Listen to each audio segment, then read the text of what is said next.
see that coming? Welcome back, everyone. It's Charlie. This is going to be my new Avengers Wandavision video. We got a big announcement about Quicksilver. I know a lot of people wondering if he's going to show up in the series, so we'll break it all down. There were even a couple more promos that they released in Latin America that I'll play during the video, just hyping it up before the end of the year. If you're new to the channel, I'll be doing videos for all those episodes when they release, so be sure to subscribe to get those. We'll do a giveaway for Disney Plus memberships. All you have to do to enter is be a subscriber and let me know what kind of X-Men Easter eggs you want to see show up in the episodes. I'll just number these as we go along to stay organized, but starting with the big stuff, recently a reporter at Emerald City Comic Con spotted listings for Wandavision toys that included Quicksilver. He reportedly spotted a 2-pack for Vision and Quicksilver Pops. Prototypes for some of the Marvel Disney Plus toys have also been leaking out for some of the other series like Falcon and Winter Soldier. So if you didn't know, Marvel will be selling toys based on the Disney Plus series. Obviously, that's a big part of the Avengers movies, all the MCU movies. Selling toys makes way more money than releasing the actual movies. Interesting there's no Thor toy in here. It's not really a big deal for them to sell Quicksilver toys, but this is an Aaron Taylor Johnson looking Quicksilver toy. It's new, and it's branded as a WandaVision toy, as if he's showing up on the series. So Quicksilver himself, being part of their toy marketing, does line up with some earlier casting leaks from this past year when some videos of auditions for two of their twin boys playing Wiccan and Speed were spotted that reference Quicksilver. The videos got taken down pretty quickly, as you would assume, but they were for two younger adolescent boys. One of them was talking to the other in the scene that had leaked out. They were worried about waking their uncle up, who was sleeping in the next room on the living room couch. And because we knew that they were doing Scarlet Witch and Vision's twin children from the comics, as you see during the trailer, Wiccan and Speed, big X-Men characters, the uncle they reference had to be Quicksilver, because Vision doesn't have any family and Quicksilver is Scarlet Witch's only brother. There weren't any big reports of Aaron Taylor Johnson being spotted on the outdoor sets of WandaVision when they were filming, so they could be getting really trippy with the way they reference him on the show. If you remember a couple of years ago, there were even reports of Aaron Taylor Johnson being spotted on the set of Avengers Endgame and Avengers Infinity War, so people thought that he might appear at some point during that big crowd shot of Avengers Endgame. Presumably when the Hulk snapped everyone back, maybe the Russos thought about including him in the big crowd shot. Like they talked about including Nova in Avengers Infinity War and Avengers Endgame. There were probably a bunch of other characters like Quicksilver that they talked about bringing back. But if you think about it on WandaVision, it totally makes sense because he died, Vision died, the whole reason she's creating this TV-based alternate reality bubble dimension is to live out a version of her life where Vision is alive and they can have the family that she always wanted to have but never could. And in that perfect reality, her brother would also probably still be alive. I know a lot of people are wondering if she's going to try and bring Vision back to the main MCU reality, like save him, because this is clearly a fake version of Vision.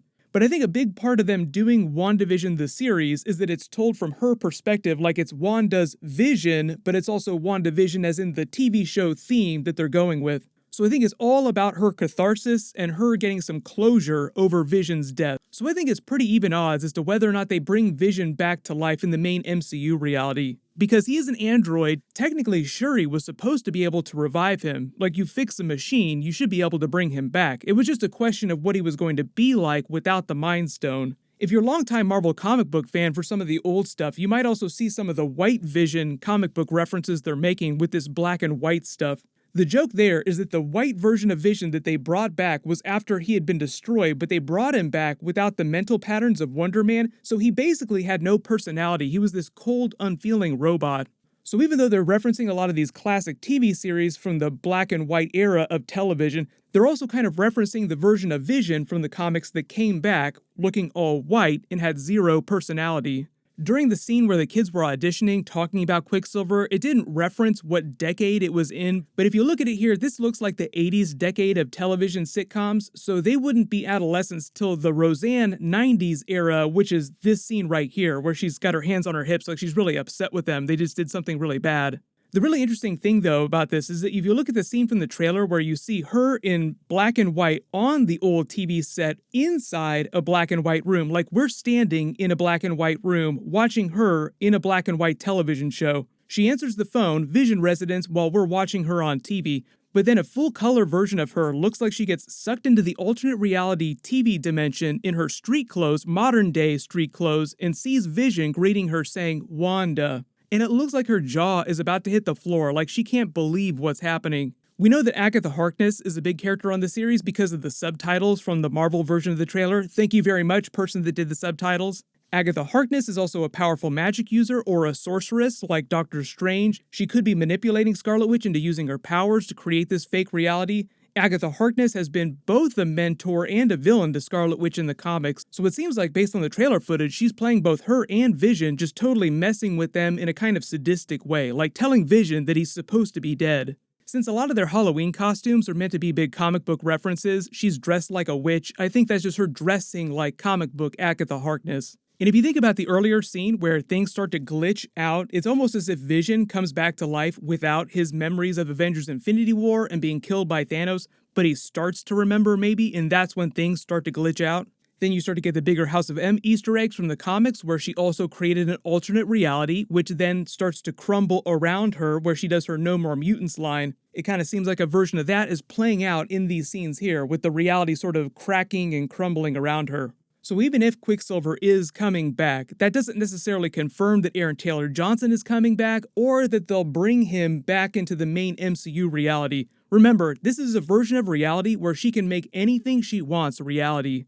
So they could be featuring him as just part of the story or reference him as if he's still alive and visiting them during one of the decades of sitcoms they're living through, and that winds up being it. They didn't really say how fast they're blowing through each of those decades either. Originally, the series is only supposed to be 6 episodes, and there were rumors they could be doing more than 6. But Paul Bettany said that the way they paced it out is that the first half of the episodes were going to be doing the weird sitcom reality stuff, and by the second half of the series, the show turns into a big Avengers-level movie with tons of action scenes.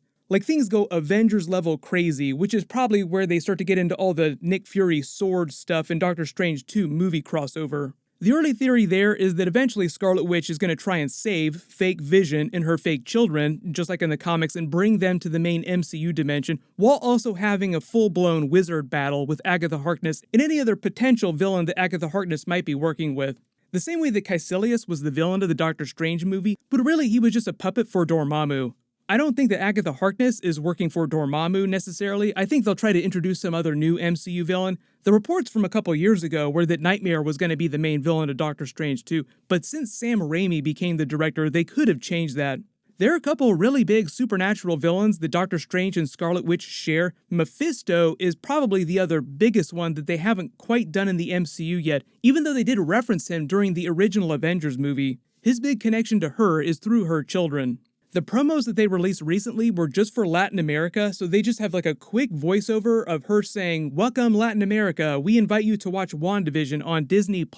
So it's not a really big trailer or anything like that. They also did the same thing for Falcon and Winter Soldier, like, "Hey Latin America, please watch our shows on Disney+ when it launches in your country." But Kat Dennings, who plays the Darcy character in the Thor movies, is also going to be a character on the Wandavision series. She did an interview recently just confirming that Marvel is trying to get the series out by the end of the year, further supporting the theory that it's going to be released in December and not earlier as some rumors were claiming. The actors themselves genuinely have no idea when the episodes will start, but that's only because Marvel is still racing to finish special effects and post-production, and they don't know when they're going to be finished with that. That was the big holdup earlier this year. It was the same problem with Falcon and Winter Soldier. Like, they had some big action scenes and crowd scenes that they had to film. Those need a bunch of special effects, so because they had to delay filming those for several months, and now they're working on the post-production for those, it's just a matter of them racing to complete the rest of that footage. But there will be at least one more WandaVision trailer, maybe around Thanksgiving with some different footage, and then maybe a Falcon and Winter Soldier trailer sometime in December.